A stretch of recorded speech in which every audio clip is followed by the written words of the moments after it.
What happens when a biology professor, a single mom, and an undercover FBI agent find themselves at the crossroads of the opioid crisis as Big Pharma brings a new product to the market and drug trafficking runs rampant?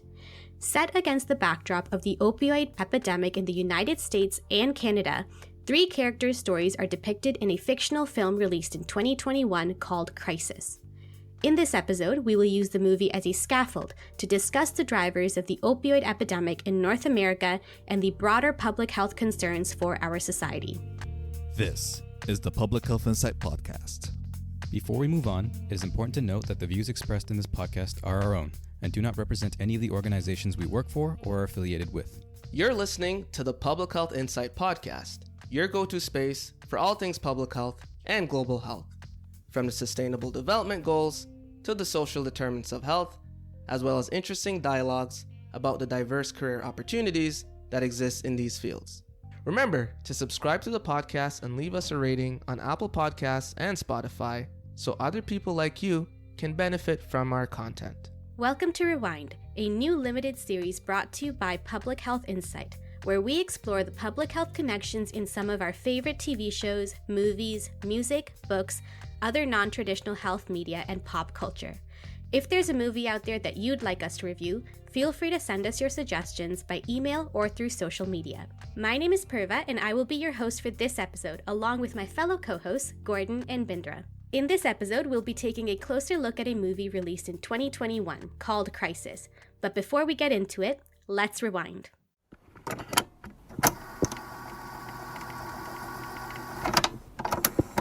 Let's do a high-level summary of the movie. So we've got a continuously switching point of view between three different characters in this film. We've got Dr. Tyrone Brower, played by Gary Oldman, Jake Kelly, played by Armie Hammer, and Claire Ryman, played by Evangeline Lilly. Dr. Tyrone Brower is shown struggling in both a legal and academic environment against a large pharma company that is trying to bring to market what they think is a non-addictive opioid. Dr. Brower does contract research for them and finds that their new drug, Clarilon, is in fact incredibly addictive and has fatal outcomes after 10 days. He finds himself in a really difficult position when he needs to make his research public despite the big pharma company manipulating him into not doing so. Our second character, Jake Kelly, is an FBI agent. He works undercover in the opioid drug market, where he's attempted to take out a major drug syndicate that runs across the border between Canada, specifically Quebec, and the United States. Lastly, we have Claire Ryman, a mother recovering from an oxycodone addiction, whose son's mysterious and unexplainable death leads her down a dangerous path directly to the drug syndicate that Jake himself is trying to destroy. So one of the first themes that I kind of saw coming into this movie and really plays a big role with Dr. Brower's storyline is the history and the continuous role of Big Pharma and, the role that they play in the overall opioid epidemic. Did you guys have any specific thoughts about, the idea of Big Pharma and Dr. Brower having to tackle that entire situation? Yeah, so first of all, I think Clarilon, the drug depicted in the movie, is a fictitious drug used for storytelling purposes. And oxycodone, which happens to be the real drug, which gave birth to the pandemic the epidemic that we see today. So yeah, there are some similarities there about how big pharma, big tobacco have leveraged governments in the past and kind of slipped through regulations. And this movie tells a story about how powerful those entities are and how political greed and corporate greed can often trump science.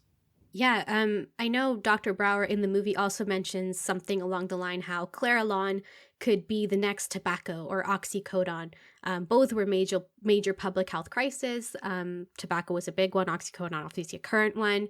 And there's truth to that statement, right? That Big Pharma has played such a big role in a lot of these addictive substances, and then the opioid crisis as well, especially in North America. We've seen that the last few years with those legal cases with Johnson & Johnson.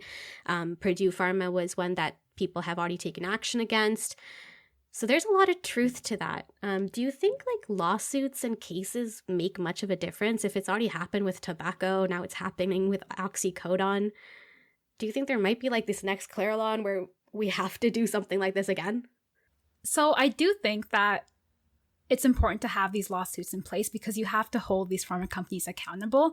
Big Pharma has played a big role in giving rise to this opioid crisis, but at the same time, I think you also have to take into accountable the FDA themselves. Like, I think they are responsible for regulating these pharma companies. And yes, these pharma companies may be able to get away through, like, loopholing through these regulations. But at the same time, I think the FDA needs to have standards in place in terms of what can we do to ensure that, like, these pharma companies are not slipping through, and really holding these corporations accountable and not really having everything be done because of profit. Because I think at the end of the day, what these pharma companies are looking for is to make profit. And they're going to find any way to do so, even if these regulations are in place. And so I think that there needs to be more accountability placed on the FDA themselves. I think that's a big role that needs to be played.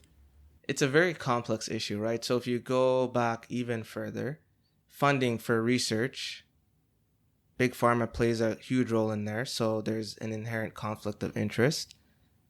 The FDA itself is also partially funded by Big Pharma. So there's a conflict of interest there itself.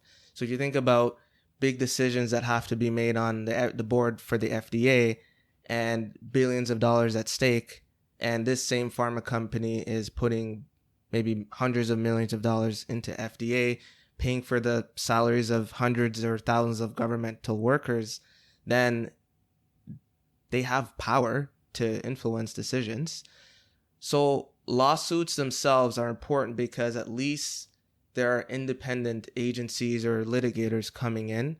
I know, shout out to Rob Balot as far as it goes for environmental health. So we need people like that on the independent side to hold pharma companies accountable when the regulators themselves are not. The other reason it's important is because who pays for the damage to society? So if we don't get money from those big pharma companies, it's taxpayers themselves that are paying for the damage, right? So I think it is important to have those lawsuits and at least get some kind of compensation for society in general to rectify the damages that were caused. Just speaking on that conflict of interest, it's so hard to navigate that because one of the reasons a lot of family doctors and doctors in general started prescribing it so largely was that there was a major, I think, pharmaceutical conference that a lot of these large pharma players like Purdue Pharma, they were funding that conference and a lot of the research that was being presented at that conference. So they were, saying that it's not addictive. You guys should definitely be giving this to your patients. It'll help with their livelihood. They'll have less pain and this and that. So they really, really sold the idea that it was not addictive. And having that misinformation, directly given to the doctors, I don't think many doctors knew that it was incorrect until they saw signs in their patients that this was addictive. It was and having that type of conflict of interest is hard. Like, you're going to a conference where these pharmaceuticals are funding a lot of the research. You can't go up to them and be like, this is wrong, or I don't think you're right. They're going to kind of sell the idea and the message that they believe is true, or want to make obvious to doctors and pharmaceuticals. So it's tough. Yeah, those kickbacks are incredibly dangerous. I think part of it too was funded paid vacations, all expense trips and stuff like that. So, at the level of research, there's a conflict of interest, and then down to the level of prescribing, there's a conflict of interest. I don't think I would want my doctor's choice to prescribe me a medication being influenced by how much money they would make. That seems very unethical. So I think that's, when we talk about the opioid crisis, these are the variety of different levels why it got to this point in the first place, right? That also brings to light the importance of the scientific process itself in terms of, getting information out there about what's true and what's credible and what isn't. I know back in the day, like when Purdue Pharma was, making these claims that, okay, oxycodone is not addictive, they published this note within the New England Journal of Medicine. So it wasn't even an actual study itself. It was just like almost like an editorial. And they were trying to convince people that, okay, it's not an addictive drug. It's completely okay to be prescribing it to patients. And I think when people read it and see that, okay, it's written in this prestigious journal, it's a scientifically published article that may have went through the peer review process, people are going to believe it. So I just think that brings to light like how flawed the peer review process may be. Like these people who may be peer reviewing these scientific articles may have conflicts of interest themselves. They may not be reviewing things properly. And I think that just goes to show that even we, when we're as readers reading this type of information that's out there, we need to be sure that like we're actually taking into consideration if the information is credible, if the study that was done is actually a legitimate study, and if, you know, there was an actual controlled trial behind it, if it wasn't just like done because of reasons that the study was being given money to do it, and like it wasn't being pursued for profitable reasons versus advancing that scientific knowledge base. Yeah, and you'd think the company that was coming out with Clarilon in the movie would have on paper checkmarked all of the points in having a proper scientific backed research on this drug, right? They had given the drug to like a couple different scientists to research it and kind of go ahead and see if it's okay. However, they had told them to only do a 7-day trial on the mice. However, Dr. Brower's lab does a 10-day they do 10-day studies. That's their norm. So his students went ahead and did their 10-day study instead of a 7-day one, like the company had asked. And that's how they found out that it was a fatal drug to all the mice that were being given Clarilon. And so I think in a way, they did checkmark all the things they needed to do up until then. They had more than one scientist researching this drug, which means that each of them may have done a slightly different way of doing the study, which is really good. So they were doing everything right up until then, until Dr. Brower's research showed differently than what they wanted. So when he said, I did a 10-day study, they're like, well, why'd you do that? We asked only for a 7-day study. And then when they said it like that, it made it almost suspicious, like, oh, you didn't want people to do more than a 7-day study. Why? You know, did you find something and then wanted to make sure that no one did more than that? Because after 7 days, it becomes bad. So I think up until then, they were doing good. And then once, you know, the results showed what they didn't want it to show, no one was willing to listen to him. So even though he did the whistleblower, you know, reporting to the FDA didn't even let him speak when it came to the actual case, when they, you know, we're deciding whether the drug should go ahead or not. So I think you're right, Binder, in the part where the FDA needs to be held accountable too, right? Like, in the end, while it's bad to say, like, these are companies, they're their own entity, and they need to be held accountable by the government structures like the FDA. And if the FDA is kind of okay to sway those laws and rules, then what can we do? If you backtrack for a bit, right? So the drug was already in human trials, clinical trials. I was a little confused why there was still the need to do testing in the animal models at that point.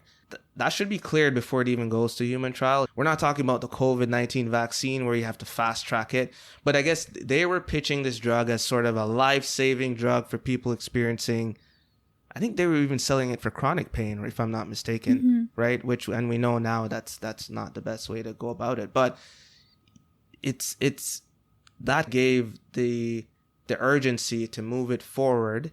And I don't know if there were processes that were skipped to get this to human trials, but it was a little bit strange that they were still doing investigations into the animal model. Also, let's just accept that as common protocol. Maybe that's what happens. There should also be a process in place preemptively for if you find something disturbing in the model, how do you go about halting or stopping human trials from that point? It shouldn't be like a decision that a company makes, if you know what I mean. It should be, if this is like a decision algorithm, if you find something in an animal thing, then this happens. It shouldn't be a discretionary thing. And then even thinking of solutions too, there almost needs to be an independent scientific research body set up that a percentage of pharmaceutical revenue goes towards to do research like this. So it's not like if you piss off Northlight, I think the company was called that made Clarilon, then they can yank their whole funding from your whole program and essentially render it obsolete. it shouldn't be that dependent on one pharmaceutical company. It's similar to how, I don't know if you know about pharmaceutical waste disposal, a medication that's brought onto the market. The government takes like a portion of that to fund the disposal of the medication. So it should be something similar where there's just an automatic portion of sales or revenue generated that's taken to fund research into products before they go onto market.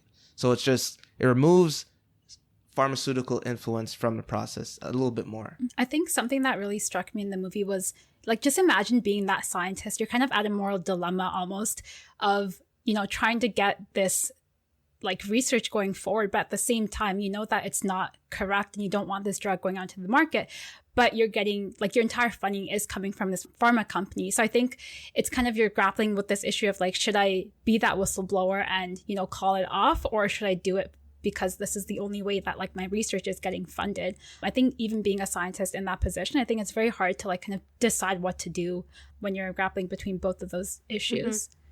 I think it ended well enough for him, and I think maybe that was a Hollywood take. I don't know if it would happen in real life, but he sold his story to the newspaper and it made front page, and he was able to get a job after that quite easily. It seemed he went to Michigan and started lecturing there, but his like head of department got laid off, like he lost his job, and I think obviously the university would have had a big hit on reputation, which would affect many people, which is like this entire downstream effect.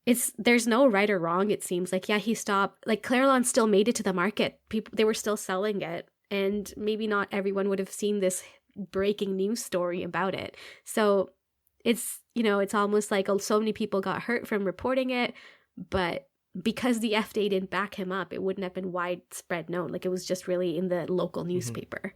And if you remember too, in their decision, I think what they did say is they would commit $11 million to like ongoing monitoring of the addictive properties of the drug or something like that. You remember? It was like that, their way of saying, okay, if you're right, we're at least kind of doing something to protect the health of the public. Like a Band-Aid on the situation. Like, here you go, make you happy. Yeah. For optics, but maybe. Isn't that... correct me if I'm wrong. Is that not part of the process? Isn't there supposed to be continued research after a drug makes it to the market? Mm-hmm. Yeah, I think it's just that they had to put $11 million from their pool into the FDA doing that, basically. Because I think that's an FDA thing for the ongoing monitoring. I think drug companies do too. Like, I think it's called post-marketing surveillance or something, where they kind of monitor the drugs and the effects on the population level. But yeah, that's why I'm not in research. There's a lot of... it's a very difficult situation to be in. And his whole career was put in jeopardy because of doing what he thought was the right thing. And that's kind of a hard position to be in. I know there's also, in terms of pharma companies and their continuous actions or like kind of holding them accountable with, the money that they're giving and stuff. We have, the current, I mentioned this earlier, we've got the current cases that have more or less just been very recently been settled earlier, just in, I think, December and January, with Johnson & Johnson and then the Sackler family, who were the owners of Purdue Pharma. So they went to court. I think it's been a couple years now since the case started, but they were being held accountable for the role that they played in the opioid epidemic in North America, not just I think it was they holding in the United States, but really all of North America. And just in February, I think it was the drug, like Johnson & Johnson and 3 other major distributors, they had to do a settlement over the roles that they played, and they had an announcement that $26 billion were going to flow to nearly every state in the United States from these companies to help repair or create some type of infrastructure for support to the communities that are suffering from the opioid epidemic directly. And then the Sackler family, that became quite wealthy through Purdue Pharma, they're set to pay $6 billion for their role in the opioid epidemic under this new case. So hopefully they haven't disclosed where this money is going to go directly, but, they've given this money, and it kind of really is up to holding accountability to them that they put this money where it needs to go. And it's not just, we're going to give money to these communities and that's kind of it. But there needs to be infrastructure to make sure that money is used well. So you know what the sad thing about all this is? We also have to rely on big pharma to help fix the problem, not just from a monetary perspective. So you think of naloxone reverses opioid overdose. It's a pharmaceutical drug that helps do that. Pharmaceutical companies make it. Pharmaceutical companies make money from providing the antidote to the problem. It's sort of a never-ending cycle where the creators of the problem also have to get paid to fix the problem. That being said, I'm hoping there's one or two good big pharmas in there who will balance out profit/greed for the greater societal good out there. More often than not, I'm hoping that there are a few of them out there. Yeah, 100%. And I think a lot of their, hopefully coming up with the pharmaceutical solutions, but maybe even putting money into public health infrastructure like safe injection sites or community campaigns or addiction support. I know safe injection sites were a very major hot topic, so to say, at least I think about 3 years ago when we started putting them around Ontario and Toronto. I know we had one come put in London that, luckily I went and actually interviewed the people who run it. And they do a lot of good there. And I think putting money into a more grassroots type of thing in the community where we can support the people that directly suffer from the opioid epidemic is one of the best ways that we can use that money outside of obviously funding pharmaceutical solutions like naloxone kits and stuff like that. Public health, I think, is a very important role in facing the opioid epidemic head on. What are some of the, maybe you guys have seen other ways that public health can kind of play a role, reducing stigma, stuff like that? Yeah, I think you brought up a really important point of where the money needs to go, Purva. I don't think it's just enough to cut off the medical supply, because I know in that settlement that Johnson & Johnson had, they were we're going to stop producing selling opioids. But I don't think that's enough, because if you look at the history of the opioid crisis itself, it started back in the 1990s when it was being overprescribed because of these pharma companies were convincing doctors to overprescribe it. And then they completely cut off the medical supply. But then all of these patients who were addicted to these prescribed opioids went on to use the street drugs, and then heroin became a thing. And then that's how, it basically got exacerbated, the entire crisis itself. So I don't think it's enough to just say that as a pharma company, I'm going to stop selling opioids. I think there needs to be more accountability in terms of where the money is going to go for treatment and recovery and support efforts to actually end the entire epidemic itself. I think more effort needs to be placed on that versus just doing it in silo. I think systems need to work together, and obviously public health plays a huge role in terms of that, in terms of the education piece, in terms of the whole recovery piece. I think supporting people who have addictions to opioids, I think that's very important to have those treatments and recovery options in place, because there's going to always be people who need help, but it's not just enough to cut off the supply, because then they'll just be going through withdrawal. Bravo. There were a few mistakes made by decision makers, right? The first is maybe a lack of oversight, maybe looking the other way. So you have this drug coming on the market, promote the hell out of it. Whoopsie, that's the first mistake. Second mistake is, it was a mistake. Let's just get rid of all of it and make sure no one can have access to it. What about the people that are already addicted to opioids and they don't want to use, but they're going to feel like crap if they don't continue using? So you get this thing called a black market. We haven't talked about it too much yet, the drug trafficking side of this. That essentially gave birth to the whole underground drug trafficking market, where the initial prescribing of the opioids and the subsequent deprescribing, if you will, created a bit of a supply and demand issue where there was a lot of demand, not any more legal supply. Then the illicit market popped up, and when you start bringing illicit market, you get more issues of crime and international crime, trafficking, and violence. And the movie also portrayed a lot of that. It's important to know, even from a public health perspective, the unintended consequences. So we might have felt like we were doing the right thing by just let's stop prescribing, but you have to think, okay, what's going to happen? We know we've had examples with alcohol. What happens when you regulate, deregulate, stuff like that always goes towards the black market, which tends to be a little bit more harmful. In terms of public health solutions that you asked, Perva, one of the main public health solutions being used now is safer opioid supply programs. The problem with the illicit drug market, and it was also depicted in the movie, is that you get contamination or mixing with other opioids that may be a little bit more potent, like fentanyl. And the person who's using the supply is often unaware of what the contents are beyond what they were expecting. And that's actually the part that is actually responsible for the greater proportion of overdoses, the fentanyl or other more potent opioids. The Safer Opioid Supply Program allows people to get access to medical grade opioids so that they know exactly what's in there, and it reduces the incidence of opioid overdoses. So that's one key public health approach that should be funded.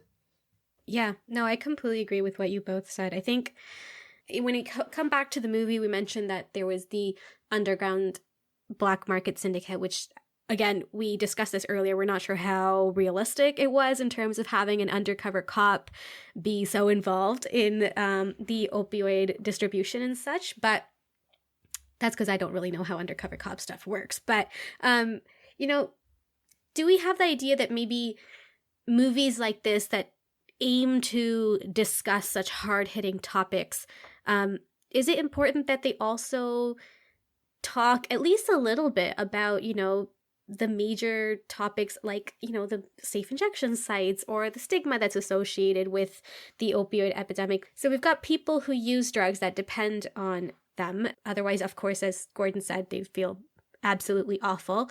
Do you think that these movies should be showing that part of the community aspect or the way that people are affected by all this? You have in the movie just talking about the research, and then you've got the mom whose son passed away because he got somehow caught up in this syndicate, and then you've got the undercover cop, but it almost felt like they never touched on the actual topic. It felt very surface level. Does that kind of make the issue worse because people focus on parts that don't matter as much because they're not the ones that are most affected by it? Addiction care itself, I think it's very clouded by stigma, and the fact that stigma is honestly the biggest barrier in terms of preventing people who use drugs from getting help. I think that's the main issue that people need to talk about, because I think addiction care itself is talked about in silo versus medical care or actual healthcare itself. And I think people need to realize that we need to integrate both, bring addiction care into healthcare, and don't treat it as a separate issue because of the stigma that's associated with it. I think it's a big thing. And maybe even a solution to that could be ensuring that addictions care for people who use drugs is incorporated into the training of medical professionals. I think maybe that is lacking or may have been lacking in the past in terms of medical education of health professionals. I think if we start to incorporate that within the way that health professionals are being trained, then they're more prone to, okay, let me help people who use drugs. Let me not make it an issue of stigma. Because I think if the doctors themselves, it's people who are helping these people who are being affected, if they don't have the stigma, then I think that makes a big difference in terms of how they're being treated. So I think bringing addiction care into actual healthcare is very important when you look at the issue of stigma. Yeah, and I'll talk a little bit more about stigma at the societal level, or lack of understanding of how addictions work. So in the movie, if you remember, Jake, the FBI agent, had a sister who had an addiction to opioids. And even his approach of how he handled the situation, zip tying her, I guess a little bootleg detoxing going on in the home, and just not understanding that, like I said before, a lot of people who are using opioids in sort of the longer term fashion are doing it because they feel sick if they try to withdraw. They can't function without it, rather than, I really like this and I'm going to keep doing it. It's out of a need at that point, out of a survival. So there's a lack of understanding in terms of society of how people are addicted to opioids that kind of drives this as well. Why don't you just stop? I used to smoke and I stopped or whatever. Smoking is also an issue of addiction, but people often think it's kind of a willpower thing with opioids, and that further fuels that stigma that these people are weak, unworthy of our time, unworthy of our attention.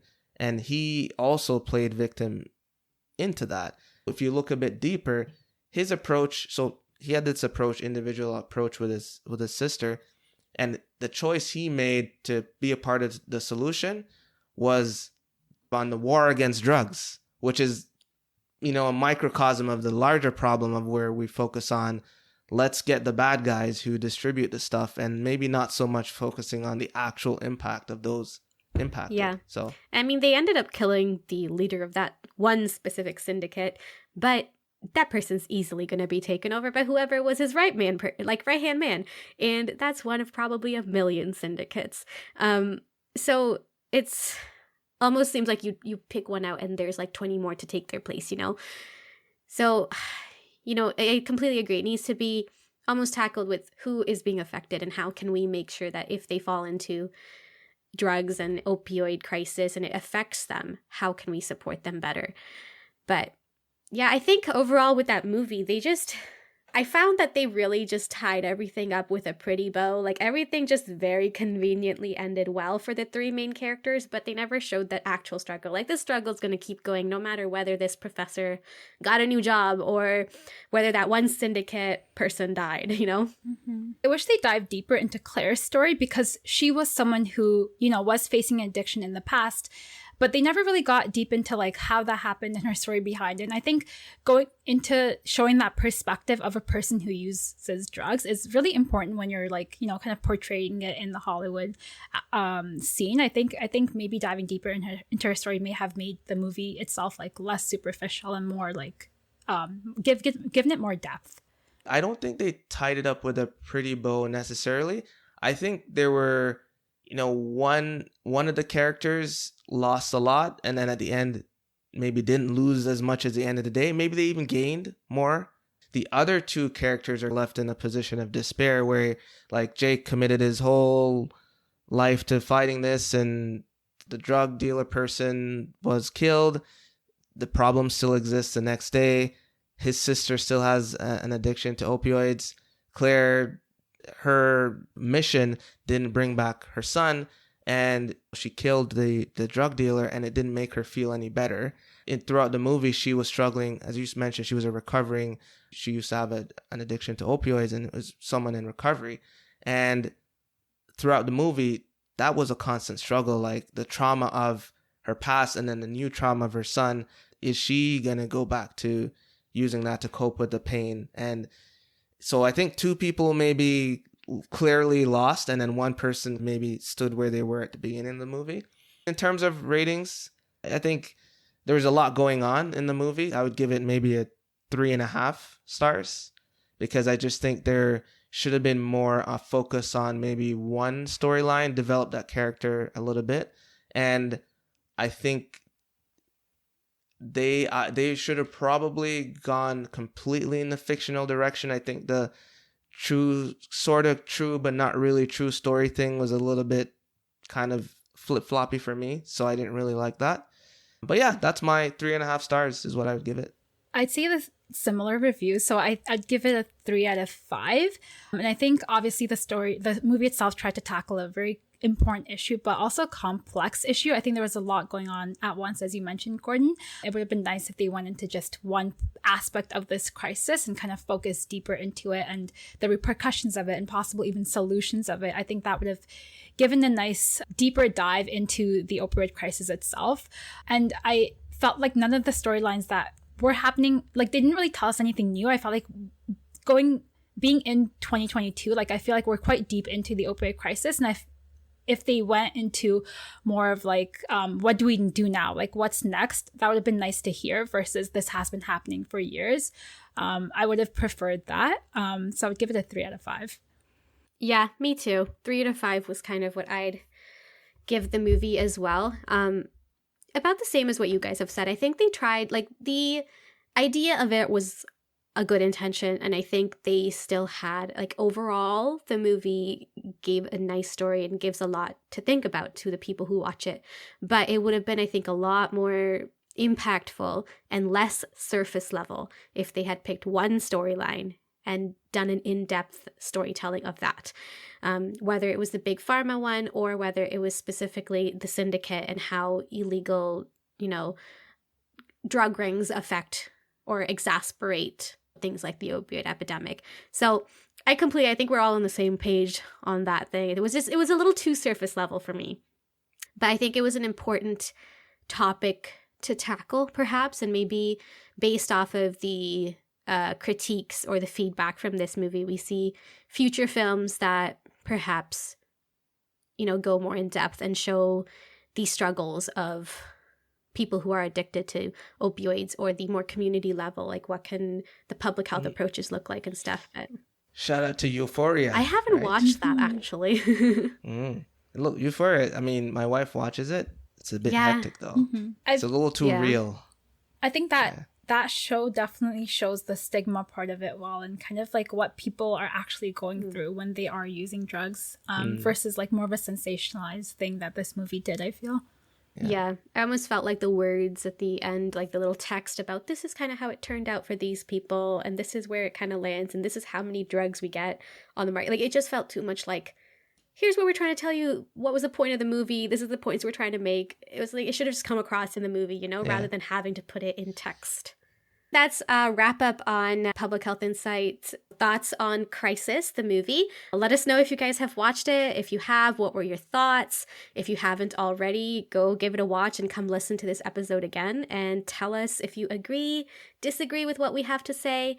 And don't forget to give us some more suggestions on other movies that we can tackle next. This is Purva, Bindra, and Gordon signing off. Thank you for listening to the Public Health Insight Podcast, your go-to space for informative conversations, inspiring community action. If you enjoy our podcast, be sure to subscribe and leave us a rating on Apple Podcasts or Spotify. See you in the next one.